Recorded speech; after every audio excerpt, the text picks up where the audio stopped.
Angel, we are now live, streaming on YouTube, Facebook, and our Facebook group. We're going to be obviously putting this onto our podcast startup chats. Absolutely. Thank you so much for joining me. I'm stoked that you're here. I think I've up a little bit early. I think you were just saying before we went live, I made you put you through hell. So I do apologize. No, that's okay. That's okay. You know, I'm so connected all the time, but it's true that, you know, you try to plan ahead a little bit what's going to happen in the day, but if it doesn't happen, it's okay. And you will know how throughout the conversation today. Or you will know why. Well, let's kick this off because, you know, I'm so excited to talk about this whole topic of, you know, startups and that journey and that challenge that we all face. And I think wherever we can sort of get those pearls of wisdom or advice or help or a little bit of inspiration is always going to be a good thing and always help. So, but before we maybe sort of dive into what we're going to focus on, which is that whole, you know, pivoting in times of crisis, I think that's a really interesting sort of topic actually, because I've certainly done that in various sort of degrees, and you know, we can chat about that. So yeah, it'd be interesting seeing your perspective. But before we do, would you mind sort of introducing yourself to the audience, and just giving a bit of a background about, you know, who you are and what you do? Absolutely. So my name is Angel Ribo, and I'm in Dallas, Texas, although I was born close to Barcelona in Spain. Basically one of my favorite cities, by the way. Oh, look Barcelona. at that. Love it. Okay, I thought that you were going to say Dallas, Texas. I've never been. I'd love to go. I'd love to come visit. There's lots of great things here happening. So, but anyway, you know, obviously I love Barcelona too. Basically both corporate CEOs and established entrepreneurs, they hire me to bridge the gap globally for expansion and exposure. The reason why I helped, you know, I use internationalization strategies to accelerate the growth of their companies is because throughout my life, for the last 25 years, I have held more than 1,500 CEOs in 33 different countries. And I was able to do that because actually, let me tell you a secret now that you are actually in the UK. One of the reasons why I'm able to do this is because mom and dad, they put me through an English academy when I was in school, when I was in elementary school.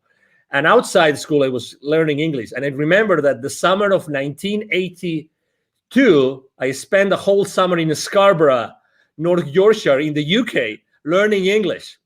And I decided I'm not going to speak a word of Spanish for a whole month. And I requested that company to put me actually, obviously, with an English family, but I don't want to have contact with any Spaniard throughout the entire month. So I had actually a Swedish student doing the same thing, learning English in the UK as the same as me. And I only had contact with Swedish people and people from other places, but not with the Spaniards. And that's why I was able to speak English. And then, you know, I started my international career and everything. Something which is also really important is that, you know, as I lived in Latin America for 10 years, my heart and soul is with the kids in need in Latin America. And I started my nonprofit. It's called Wisdom for Kids. I did that 3 years ago. I'm the co-founder and president of Wisdom for Kids. And we help underprivileged kids in Latin America become entrepreneurs using the local resources. That's in a nutshell, you know, who I am and what I do in my life, Ben. No, that sounds amazing. You sound like you've been doing a lot and have a lot on your plate right now. So absolutely, it's always fascinating. And to be honest with you, I'd love to sort of dive more into all of those little, you know, all those elements and those niches to understand more about them. That'd be amazing. But maybe that's for another day. Absolutely. We can be, I mean, obviously, thank you very much for having me, Ben, here. And thank you, everybody listening to us today. I can be with you guys anytime. You just tell me 5 minutes before, and I'll promise to be there. Okay, Ben? Pinky promise. And that never happened, of course. Pinky promise. Pinky. My son does that to me. He makes me do pinky promises. You see? Of course, I told you just 5 minutes, as opposed to the 1 minute today. It's 5 minutes. I mean, this is like 5 times more time ahead. It's wonderful. You'll have to return the favor for me. You'll have to do the same for me one day. No. Of course, obviously, I'm giving Ben a hard time just because he's this kind of guy that he takes you know, jokes and being hard on him as lightly as I do. So it's a pleasure to be with someone in life that doesn't take everything judgmentally, which we unfortunately tend to do. And you know, that's actually one of the challenges of the startup entrepreneurs as well. Yeah, it's very true, isn't it? You've got to be so adaptable and level-headed, quite cool and calm under pressure, and not getting too hyped or too upset either way, because it's a journey. It's not a sprint, isn't it? So you've got to keep an eye on that bigger picture. So Absolutely. And keep moving forward. That's the key. Keep moving forward. So let's dive into the whole sort of topic of pivoting.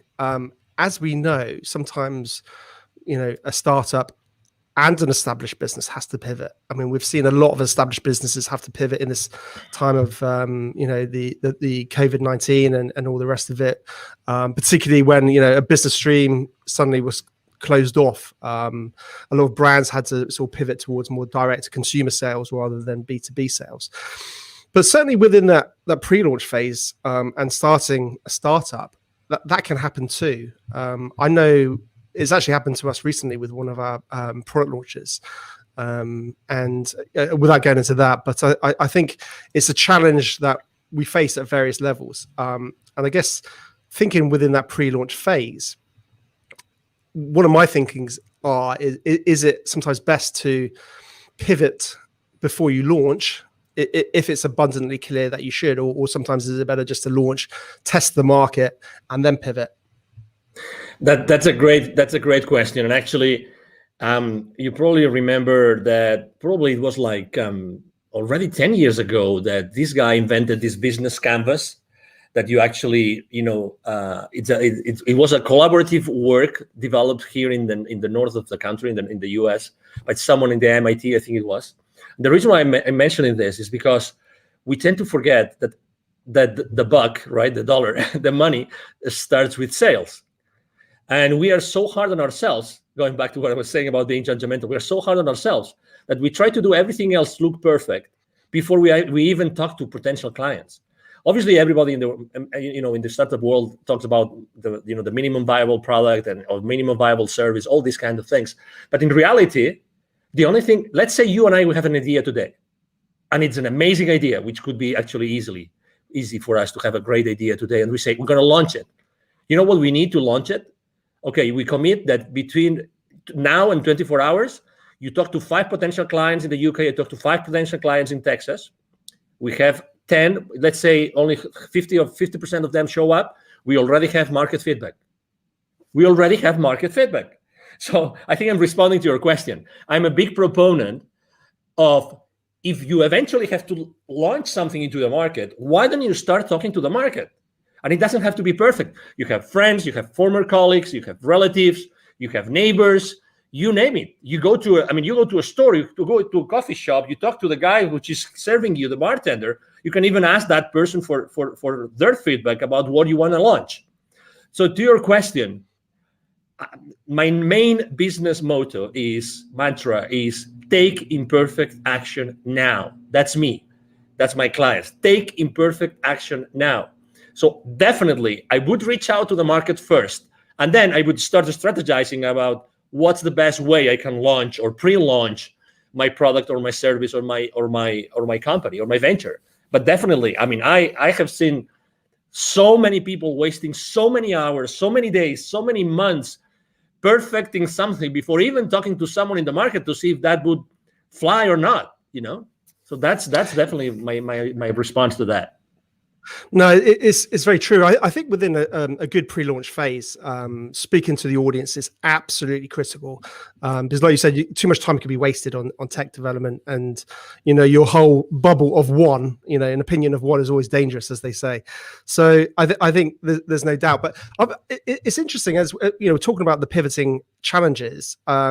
We faced a technical challenge, for example, and I was thinking about, I wonder if you could sort of categorize those problems, whether they're it's the challenge of or the wanting to pivot because of technical challenges, and you realize that initial angle is closed off to you. For example, you need to feed in, you need something with you're relying on a third party, and then suddenly they cut off their service, and your whole product roadmap was and the USP was around this collaboration. So you're relying on a third party, and then suddenly they pull the rug from under your wheels. when that happens, clearly you need to pivot because you can't really launch to market without it. But I think one of the mistakes, and that's something that's we've recently found. So we're having to do a slight pivots in terms of our launch, one of our products that we're releasing, in terms of just realigning some of those core elements. Interestingly, we had and it's still ongoing, is another product launch which started way back when, and that was my thing. And I think I made those exact same mistakes that you talk about, and you shouldn't make, which is, it's got to be perfect. It's got to be perfect. Just one more thing. Can we just do this feature? And then suddenly it becomes like a monster. And I think that has been a huge frustration for me, certainly, is not getting something out of the door.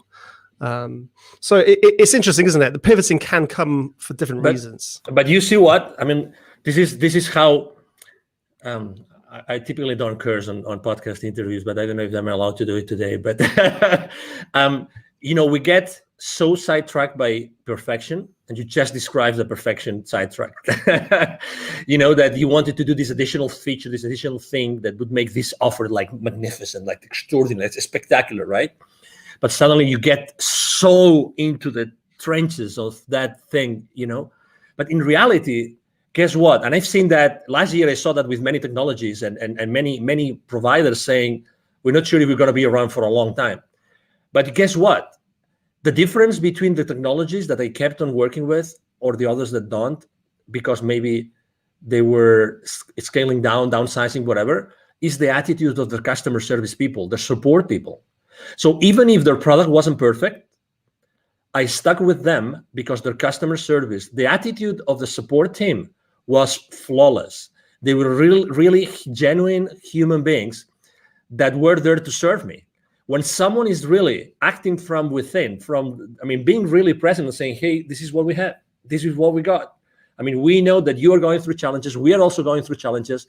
I'm going to spend probably, it's going to take for me 3-4 times longer to respond to your ticket, but I'm still going to be here, and I apologize ahead of time.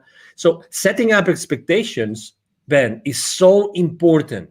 It's so important. I'd rather work with someone who has a not so, let's say, mature technology, or not such a comprehensive technology or service, but their relationship with me is so human, is so empathetic, because I really value that, and I'm going to connect with that person much more in depth. It's so interesting, isn't it? Because ultimately we start talking about the whole branding element of a business, of a startup, of an entity. What are the core values of that business? How does it want to interact and engage with its customers and clients on board? And I think we then start sort of diving into that world of the community, building a community, and whether that's, I guess, having a really good call center or team that respond to tickets and problems, or even I've seen really interesting communities built up on like Facebook groups where startups are really engaged with their communities. And I think having that authenticity and that dialogue, that's the key, isn't it? Like you touched on, it's that dialogue to say, hey, Angel, we're working on it. This is our tech roadmap. This is what we work on. We're struggling. We're trying to get things off the ground. We're bootstrapping it, or whatever it is. And then you can feel, more of a passion towards that brand and company, and see the face behind it. Yeah. And on its own, actually, if we think about it, that's such a strong, powerful part of planning in any pre-launch phase, but also post-launch, because obviously that's when you've got to deliver effectively. And follow through, and that's always challenging. Absolutely. I can give you even another example. Last year, there's this technology that I love to use. My team is an expert on using that. It's called Zapier, which allows you to automatize so many different systems.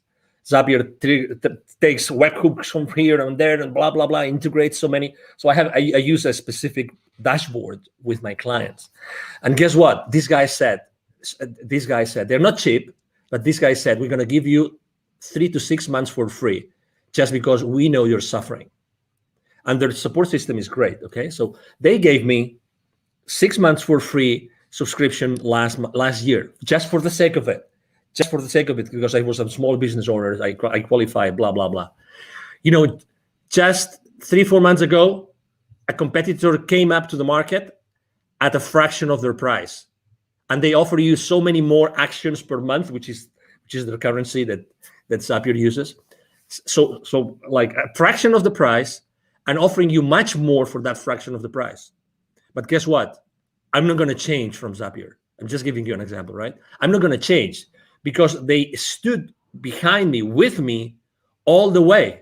They provided me extraordinary service. They even said, we know cash flow is an issue for you. We're going to support you.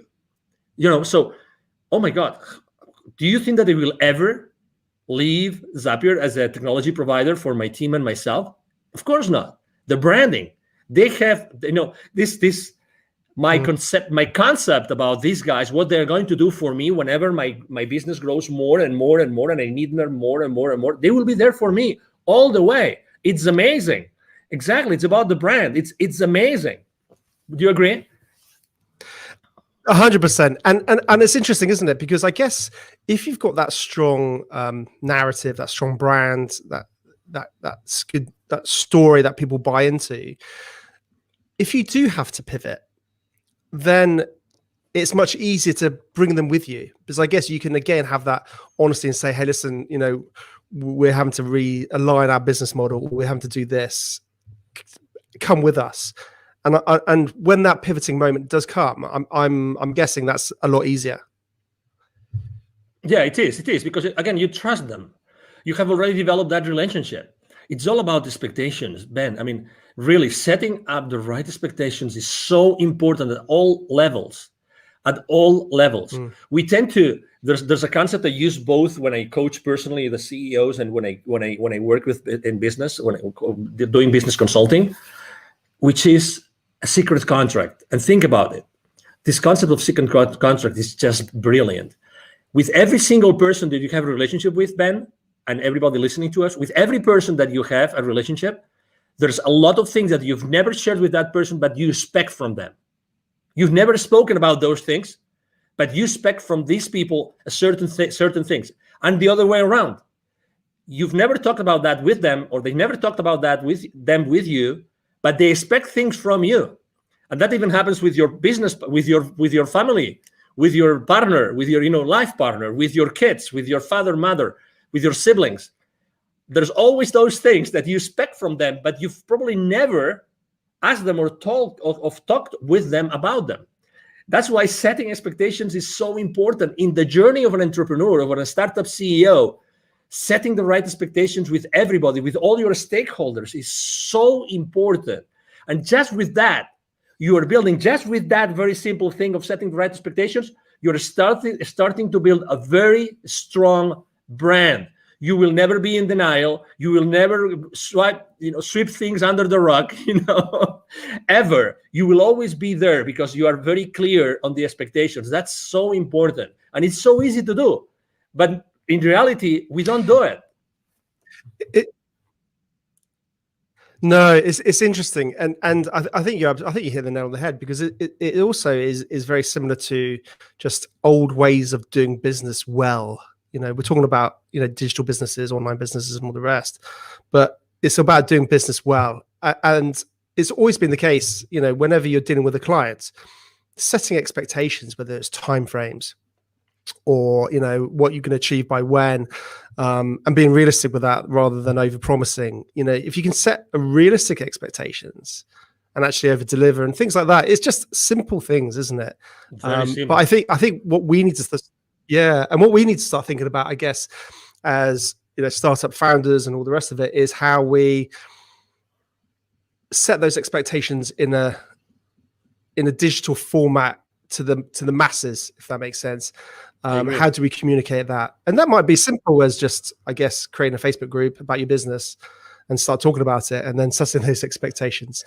It's interesting, actually. I've started to sort of observe the technology side of. By the way, I don't want this to get into some crypto sort of video here, because there's plenty of those out there. But it's interesting the technologies behind it, and some of those guys who are leading those technologies.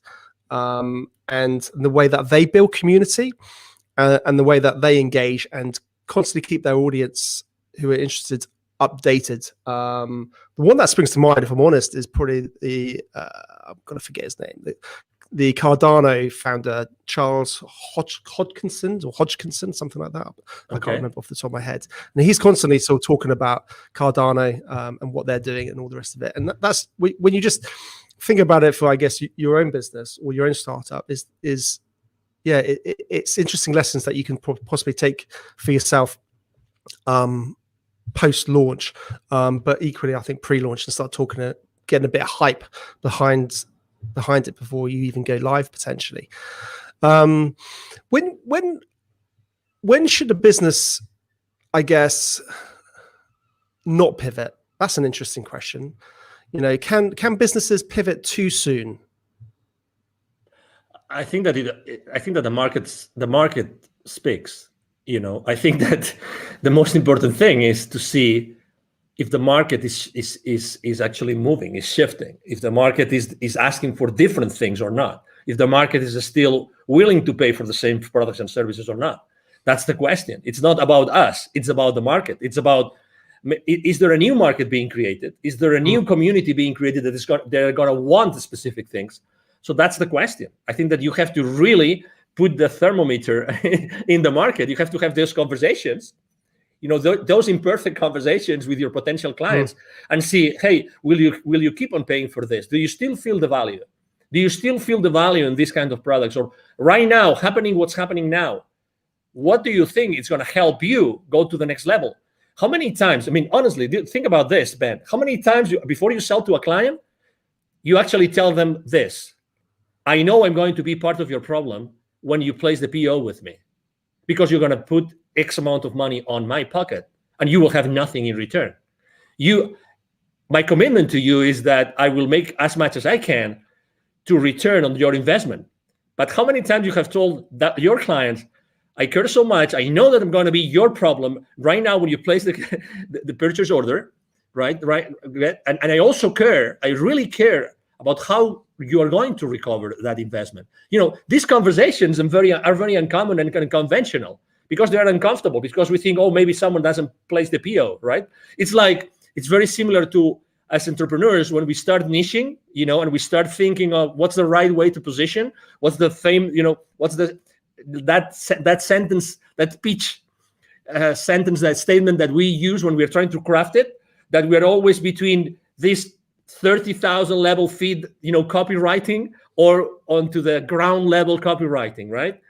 We're always trying to bring as many people as possible to our world so they can buy, or we niche down so much so that we really speak clearly to someone who are really the people that we want to serve, right? We also move in that space. You see, it's the exact same thing. Obviously, I think we have to be extremely precise, because we really want to serve someone, and we want to serve this someone really, really well, right? So to your question, again, definitely there's a moment where you have to decide if it's the right moment to pivot, or if to pivot or not. But again, it's all about who you are serving. Let me tell you an example. What could you say has happened last year with 7.5 billion people? If there is one factor that had all 7.5 billion at some point, it's fear. Okay. I'm not talking about politics. Okay. I'm just saying what it is. There's never been more fear in the planet like last year. Okay. And maybe it continues this year for whatever reason. Okay. I have been building bridges. You are a public figure. I'm a public figure. We're here to build bridges. We're not here to fracture the society. We're here to actually help everybody come together, get together, and make this world a better place. That's why you're doing what you're doing. 100%. That's what I'm doing. Exactly. Right. So, but still, if there's fear, think how you can help everybody. If you know that everybody's going to be in fear, why don't you talk to your market and you double check that that's the reality, and double check if that fear is going to move the needle for what they need. They may need some additional personal support. They might need, support for specific areas in their business. Right? Is that fear going to affect the existing clients or not? Is it going to affect will you have to deliver your product or your service in a different way? Again, it's all about the market. It's all about the people, how they feel. It's all about human beings. It's all about human beings, how they feel inside. They're going to make the purchase decision. The buyer, decision has it changed? Are there different criteria? The purchasing criteria of our clients, has it changed? The decision process, has it changed? It's all these kind of things that you have to think about before you decide to pivot or not. Yeah, no, definitely. I mean, that's an interesting point. Has it changed? I mean, ultimately, their buying decision might not have changed, but the way that they buy it may have changed. They might not be able to go into the shop like they used to. So how can you deliver that product or service in a format that they can still access, because they may well still want it? We've seen that, haven't we, with gyms? Gyms have got, people can't go to physical gyms in the UK. I'm not sure what it's like in America, but so people are having to think about, how can I deliver that course online effectively, because those people still want that. And you're 100% right. And I think this goes from pre-launch and carries on continuously forever, is knowing your audience. You touched on that, and listening to your audience. But it's really easy to say that. Well, people think, oh, my audience is everybody. And I think it's so important. And you touched on it. You got to really drill down on who you want to help. And know that market inside out, and that can change. But absolutely. I think have a focus where it is right now. Going back to the is there a right time to pivot? It's interesting because I completely agree with everything you're saying, but part of me also wonders whether you can be too soon. You can be an innovator, and you could be creating something that the market's never seen. So people don't necessarily sometimes know that what you have is going to help them. And that's an interesting challenge. We're seeing a lot of this actually in various sort of technologies. Things are coming out all the time.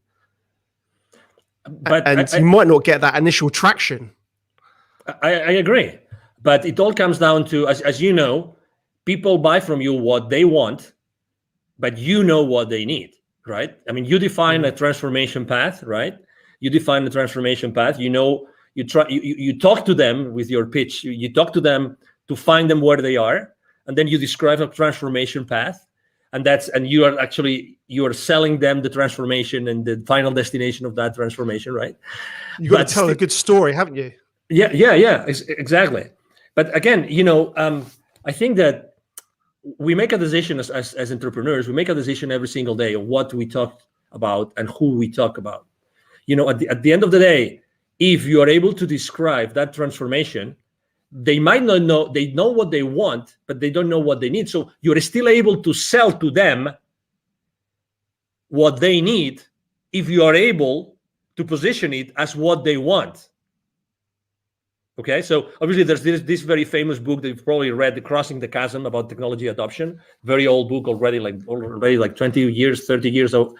I'll be honest, I'm a really bad reader. I'm honestly, I'm so okay. No problem. So I'd love to be a big reader. I really would. It's okay. Crossing. It's okay. Crossing the chasm. So it basically states, when a technology is ready to go to the majority, to not only to the early adopters, so to the majority, right? So it talks about that. So yeah, exactly. So regardless, probably in the beginning, your price point will be at a level that it still justifies the profitability that you need in the company. You know what I mean? But at the end of the day, it's always the same thing. Are you able to position what your clients want from your pitch so that you give them what they want? They buy what they want, but you give them what they need because you are the expert. You are the subject matter expert. You're giving them what they need because you know more about that, because you are the expert. And obviously expertise is one of the most important things when you're pivoting, right? I mean, are there areas of expertise that you probably have not pitched enough to your audience? That's an area of, as you know, of innovation and being ahead of the curve and being creative and all these kind of things, and I think that also as entrepreneurs, when we are in startups, I think that we all the time we see new things. We are ahead of the curve. I mean, we really see those innovations because when we push so hard and we do so many things for so hard because our life goes on it, right? So eventually we discover many other things and new ideas and new horizons open up for us. And and it is what it is, and so I mean, if you are an awakening enough entrepreneur, there's consistently reasons and ways for you to be innovative and to start trying those innovations into the market. No, definitely. I think like any good entrepreneur, they're constantly looking at the world in a different way.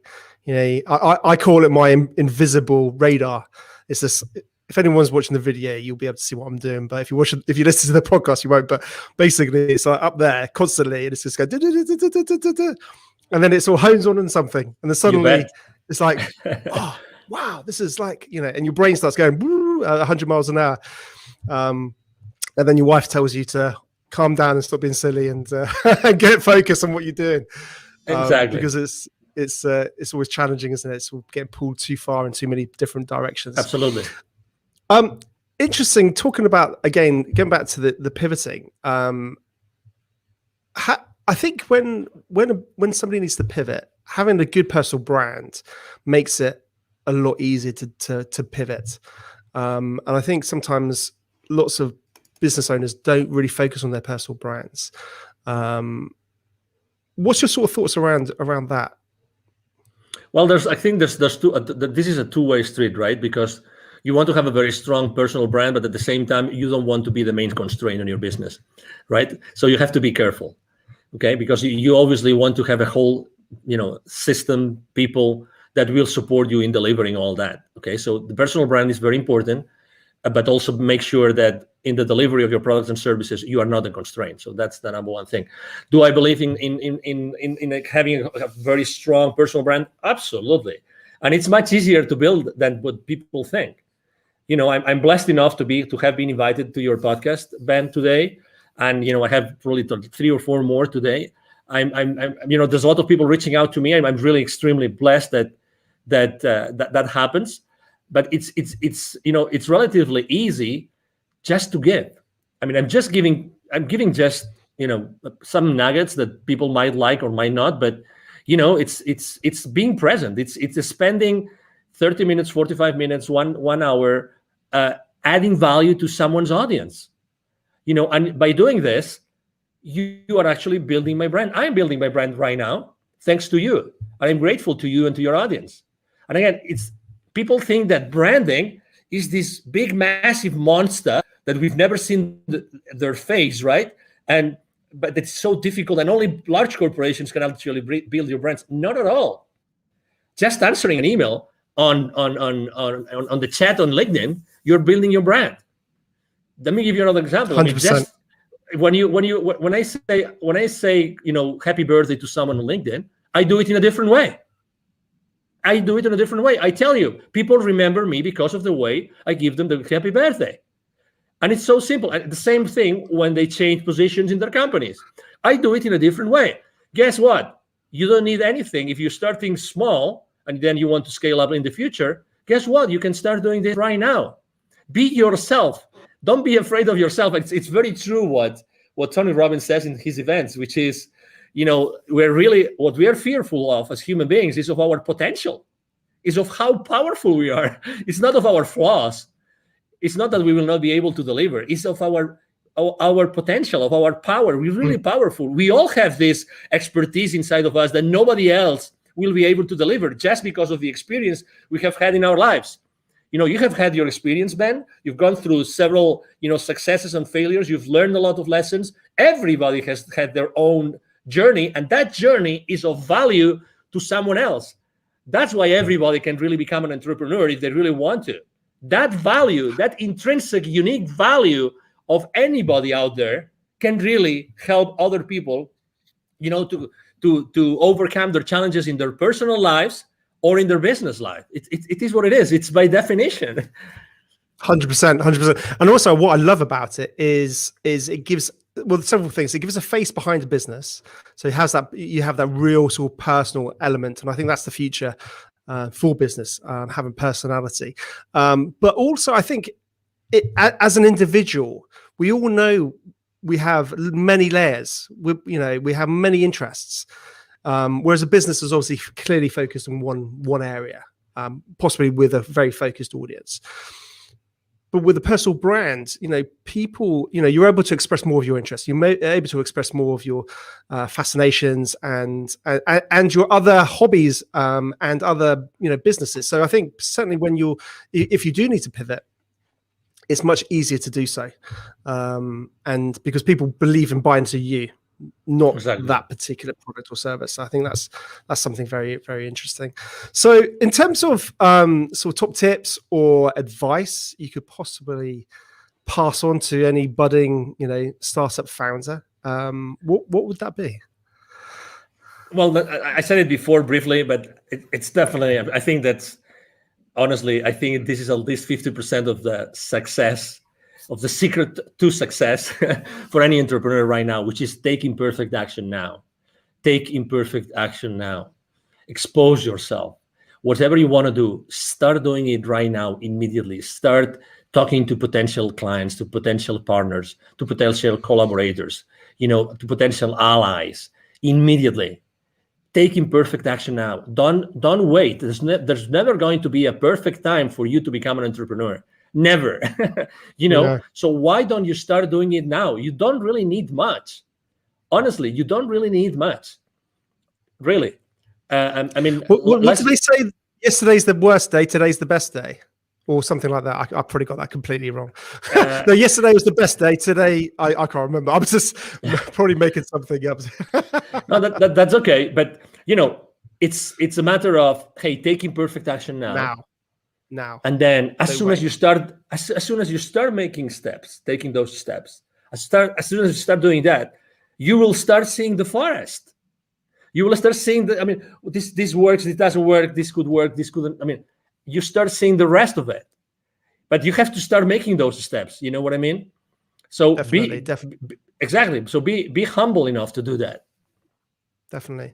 And just out of interest, on a side note, Angel, what's the sort of whole startup scene like in Dallas, and in your hometown? What's business like there? Well, I have to say, first of all, it has changed and improved a lot.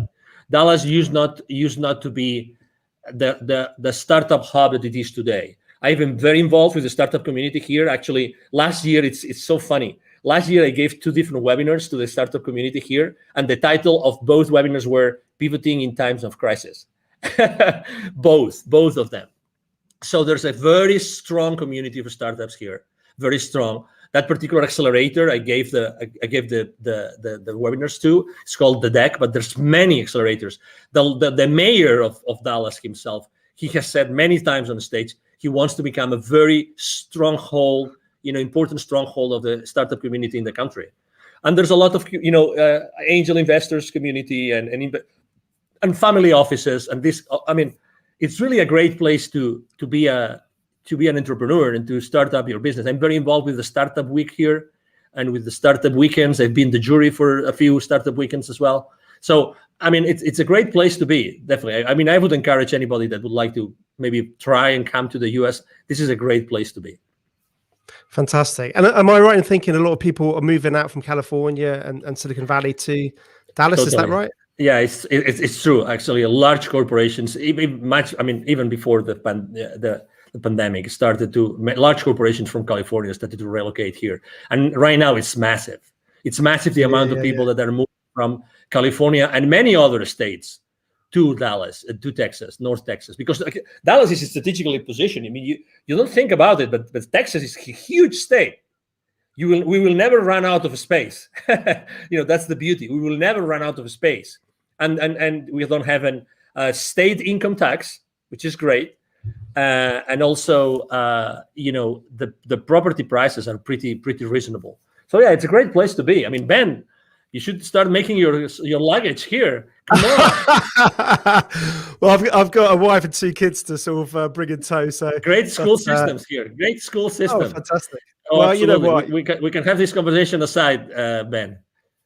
Well, it'd be great one day, definitely. I think in my dream one day, I really want to make sure I get to meet, like you in the real world, and all my guests, because I think it's it's very easy for us to just do it virtually, and that's fantastic.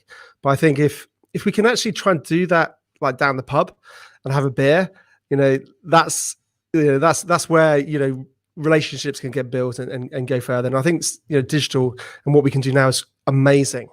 But I think if we can get that, carry on with that social element into the real world, I think it gets even more powerful. Yeah, no, definitely. So one day I will get over to Texas, and come and say hello. So no doubt, I'd love to come and say hello. Awesome. Please do. Brilliant. Well, Angel, listen, thank you so much for joining me. It's been a real pleasure. Fascinating to chat about pivoting and some of the challenges and all the rest of it. And you take care and have a great day. And you too. Thank you very much. And if I may, just to tell people how they can find me. Absolutely. Okay, so again, my name is Angel Ribo. Last name is R-I-B as in boy O, R-I-B as in boy O, B as in boy O. The easiest way to reach out to me is to send me an email to angel as in heaven, angel@angelribo.com. Okay. Thank you very much. Really, Ben, it's been a pleasure to be here. And thank you everybody that has been listening and watching to us today. 100%. I'll put all your links in all the show notes and all the rest. How kind of you. Thank you.